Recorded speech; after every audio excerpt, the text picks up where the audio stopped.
자, 이번 시간 1-3 전위와 전압입니다. 이 전기 공부를 처음 할 때 전기라는 개념이 머릿속에 있지 않으셔서 펌프라든가 물의 흐름으로써 전기를 설명하곤 합니다. 그래서 이 물에 비유해서 전기를 이해해 보도록 하겠습니다. 우선 물은 수위가 높은 곳에서 낮은 곳으로 흐릅니다. 그리고 두 지점의 수위차가 클수록 물이 더 잘 흐른다, 이런 얘기죠. 수위가 뭐냐면요, 우선 바닥을 0m 지점으로 기준을 잡고요. 수위라는 것은 물 높이가 얼마나 높냐, 이걸 수위라고 하죠.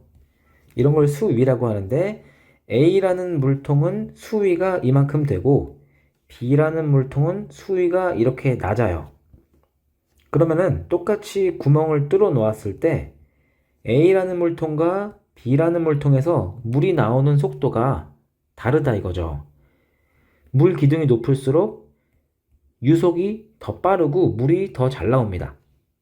그리고 B라는 물통은 물의 속도가 더 느리고 물이 더 천천히 나와요. 그 차이가 뭐냐면은 이 수위에 있습니다. 수위. 그것을 위치 에너지라고 합니다. 위치 에너지라는 것은 어떤 물체가 여기 0m 기준으로 놨을 때 어떤 질량을 가진, 예를 들어서 1kg이라고 할까요? 어떠한 높이에 위치하고 있다면 이 자체로도 어떠한 일을 할 수 있기 때문에 에너지를 가지고 있다고 표현을 합니다. 물도 마찬가지죠. 물도 이 위치, 높이에 있음으로써 이러한 에너지를 가지고 있는 거죠. 그렇기 때문에 일을 할 수 있고요. 그리고 높이가 높으면 높을수록 그 에너지는 많다고 할 수 있습니다. 우리 수력발전소에서 댐을 이렇게 높게 큰 돈을 들여서 짓는 이유가 뭐냐면은 물 기둥을 더 높게 하려고 하는 겁니다. 물이 낮으면 낮을수록 그만큼 일을 적게 하기 때문에 물을 더 높게 하기 위해서 댐을 높이 쌓는 겁니다. 자, 여기 그림 1-1과 같이 관 속에서 물이 지나고 있어요. 거기서 여기 A 지점 있죠? A 지점은 B 지점보다 위치가 높죠. 수위가 높습니다. 그래서 이만큼 높이 차이가 있기 때문에 B 지점에서 물이 이동을 하는 거죠. 그래서 A와 B의 수위 차가, 즉 수압으로 작용해서 물을 밀어준다 이겁니다. 그래서 위에서는 물로 설명했고요. 여기서는 전기적으로 이제 설명을 하고 있습니다. 이제 물과 마찬가지로 도선 내의 전하의 이동 역시 위에서는 물이 이동했죠. 물이 이동했었는데 여기서는 전하가 이동하죠. 물은 수위 차가 밀어줬었죠. 근데 전하는 전위 차가 발생해야 전하가 이동을 하는 거고, 수위에 해당하는 게 전위입니다. 전위는 전기적인 위치 에너지라고 볼 수 있고요. 이게 바로 수위에 해당한다고 할 수 있죠. 그래서 전위는 수위랑 비교되고 전위차는 수위차랑 비교가 되는 겁니다. 자, 이제 여기부터는 전기에 대한 설명입니다. 물은 수위차가 있어야 물이 이동하듯이 전하도 전위차가 있어야 이동을 하겠죠. 자, 이제 전위와 전압에 대한 개념이 이런 평판 전하, 철판이라고 생각하시면 됩니다. 철판 A가 있고 철판 B가 있는데요. 철판 A는 플러스 전하, 양전하가 굉장히 많고 평판 B는 양전하가 조금 적습니다. 이 상태에서는 이 플러스가 많으면은 전기력이 큽니다. 전기력은 수식으로 이렇게 표현하는데요.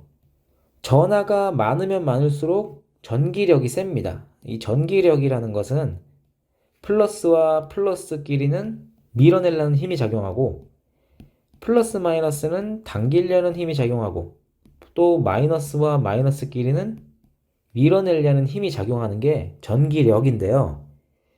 이렇게 전하가 많을수록 전기력이 훨씬 더 강하고, 이렇게 적으면은 전기력이 약합니다. 자, 이 상태에서는 전하가 밖으로 나갈 공간이 없기 때문에 이렇게 정전기 형태로 남아 있어요. 그런데 이 A 평판과 B 평판을 이렇게 연결을 해 놓으면은 전기력의 차이가 발생하죠. 전기력의 차이가 발생해서 양전하가 왼쪽에서 오른쪽으로 이동을 합니다.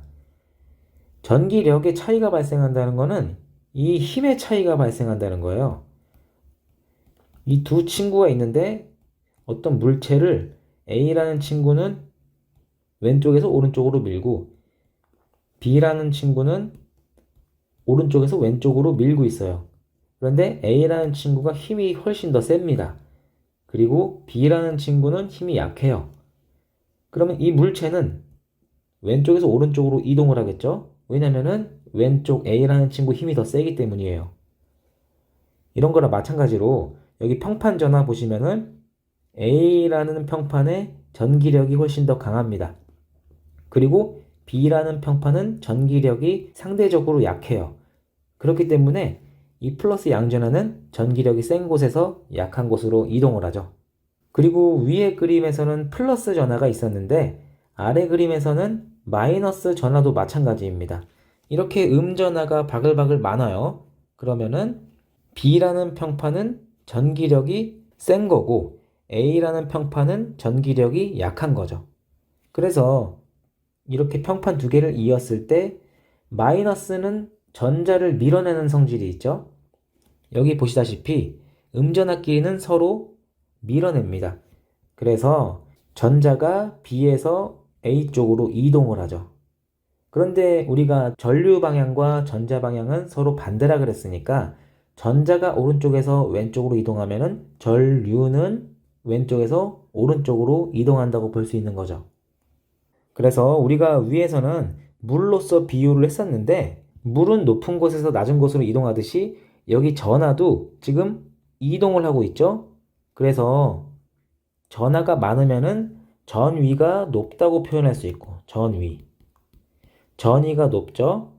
그리고 왼쪽에서 오른쪽으로 전하가 이동하기 때문에 상대적으로 B평판은 전위가 낮다고 볼 수 있는 거죠.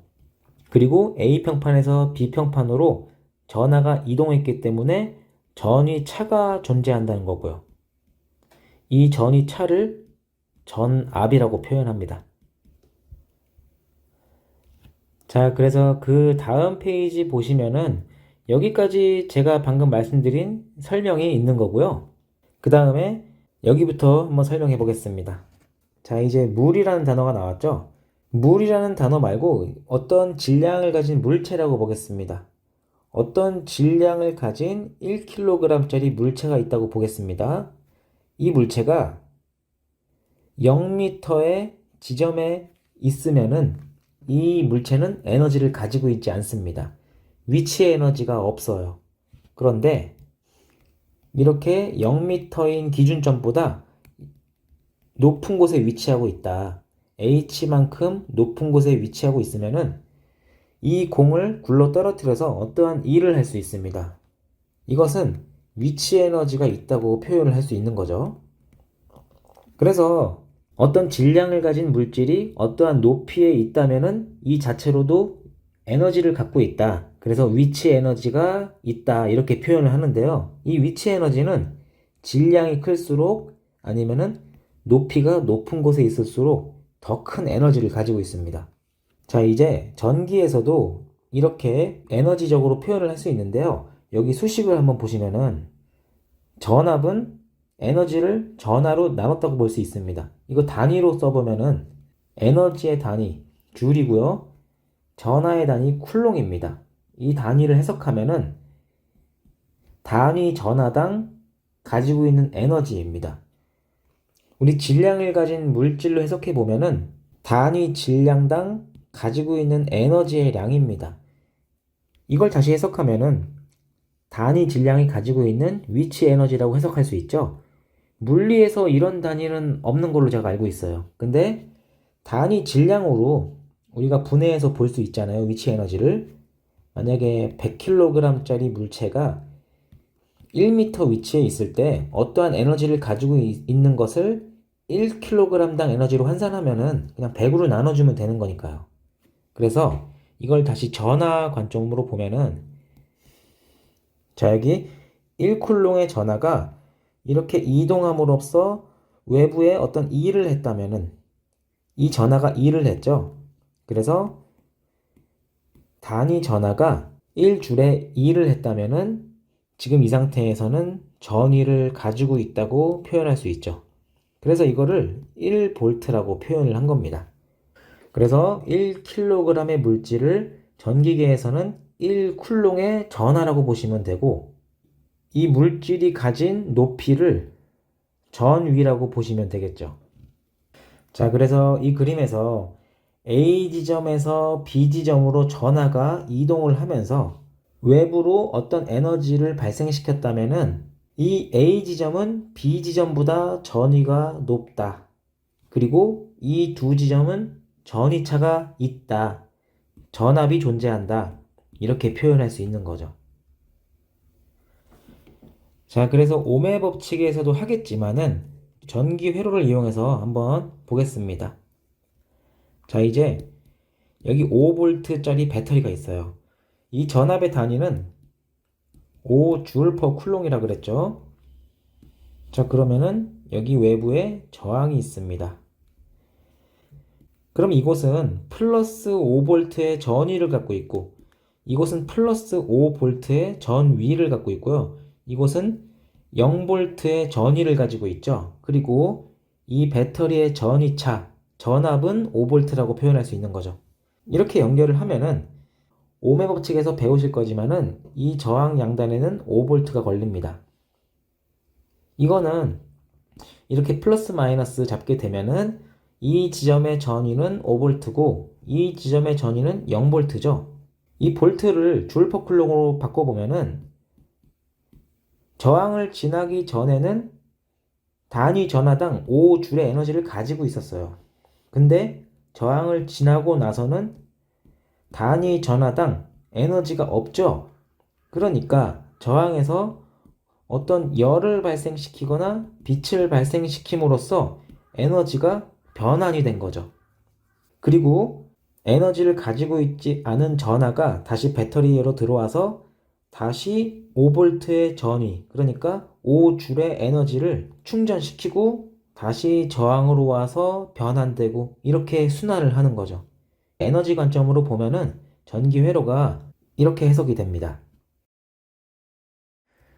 자, 그래서 그 다음 페이지에 보시면은 그림 1-4를 보세요.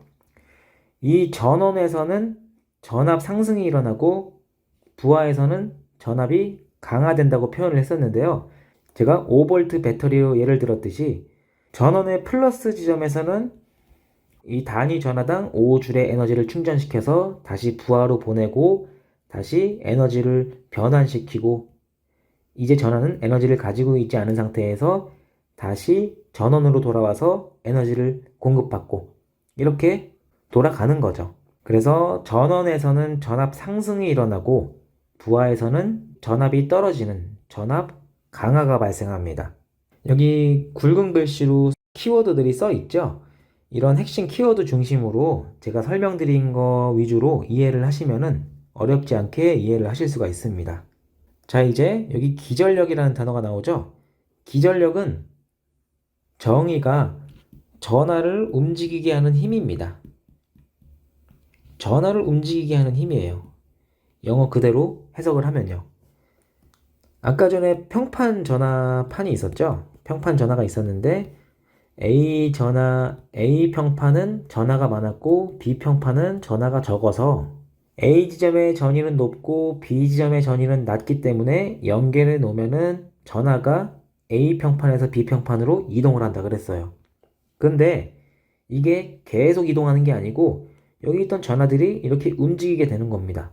언제까지 움직이냐면은 A라는 평판의 전기력과 B 평판의 전기력이 같아질 때까지.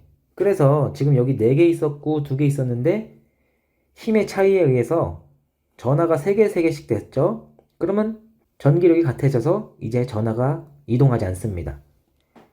이렇게 되면 전류를 계속 흘릴 수 없잖아요. 그래서 이 전하를 계속 움직이게 할 수 있는 어떤 힘이 필요한데 그것을 기전력이라고 합니다. 이 기전력의 종류는 이렇게 직류 배터리가 될 수도 있고 교류 발전기가 될 수도 있고 태양광 패널이 될 수도 있고, 그리고 풍력 발전기, 이 풍력 발전기 날개가 될 수도 있고요. 그래서 우리 발전을 하기 위해서는 여러 가지 전원 종류가 있는 겁니다. 자, 그리고 마지막 문구에서 전원에서 전류가 흐르게 되면은 내부 저항에 의해서 부하 양단에 기전력 저하가 있다 이렇게 설명이 있는데요. 이것은 ohm의 법칙을 하고 나중에 정 전압원 이런 거 할 겁니다. 정 전압원 이런 거 공부하실 때 설명드릴 거고요. 이번 시간은 이 전압의 물리적 개념과 전기적 개념 이렇게 두 가지 비교하셔가지고 이해를 해 놓으시면 좋을 것 같아요.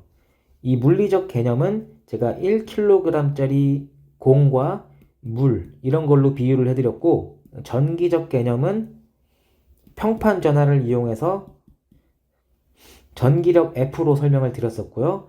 그 다음에 줄 퍼 쿨롱이라는 이런 전압의 단위로서, 이 전압의 물리적 단위로서 설명을 드렸었습니다. 그래서 이렇게 정리하시고 이번 시간은 이렇게 마치도록 하겠습니다. 감사합니다.